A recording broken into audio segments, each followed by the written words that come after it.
बुरहानपुर मध्य प्रदेश में स्थित जामा मस्जिद फारूकी राजवंश के आदिल खान द्वितीय के शासनकाल में 1588 में बनना शुरू हुई थी। उस समय फारूकी मुगलों के अधीन थे। मस्जिद के सामने एक खुला प्रांगण है और पश्चिम दिशा में प्रार्थना कक्ष स्थित है।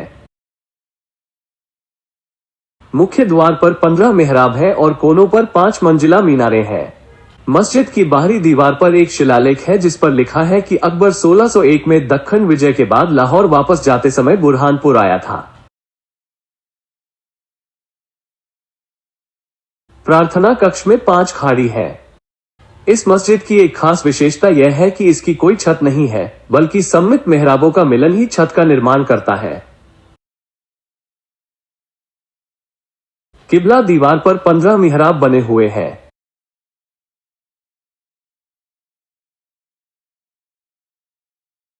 मध्य के मिहराब में कुरान की आयतों के साथ एक अरबी शिलालेख है।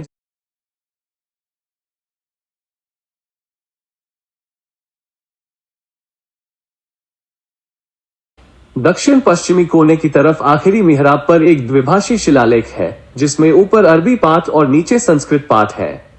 यह उन कुछ एक उदाहरणों में से एक हो सकता है जहां किसी मस्जिद के अंदर उसके निर्माण का वर्णन करने के लिए संस्कृत शिलालेख का इस्तेमाल किया गया हो। संस्कृत पाठ की शुरुआत एक श्लोक से होती है।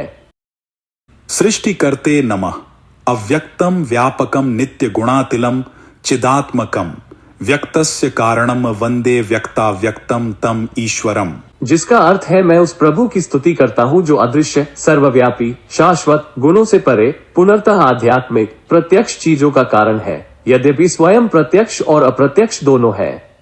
इसके बाद शिलालेख में मस्जिद के कार्य की शुरुआत की तिथि का उल्लेख है जो पौष शुक्ल पक्ष संवत 1646 के दौरान थी।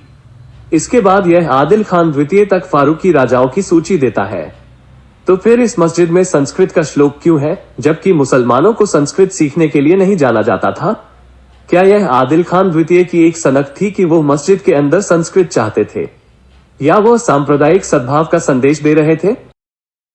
ये ध्यान रखना महत्वपूर्ण है कि जिस समय यह मस्जिद बन रही थी, सम्राट अकबर अपने नए धर्म दीन इलाही की वकालत करने में बहुत लगे हुए थे। इस धर्म में उन्होंने इस्लाम को कुछ अन्य धर्मों, हिंदू धर्म सहित से उधार लिए गए सिद्धांतों के साथ जोड़ा था। इसलिए हो सकता है कि यह मस्जिद केवल मुसलमानों के लिए न हो। हिंदू और मुसलमान दोनों अकबर द्वारा स्थापित नए धर्म दीन इलाही की भावना में एकत्र होकर ईश्वर की उपासना कर सकते थे। ये श्लोक इतने वर्षों तक जीवित रहा है। ये सांस्कृतिक समावेश और धार्मिक सहिष्णुता के प्रतीक के रूप में बुरहानपुर की जामा मस्जिद की स्थायी विरासत का प्रमाण है।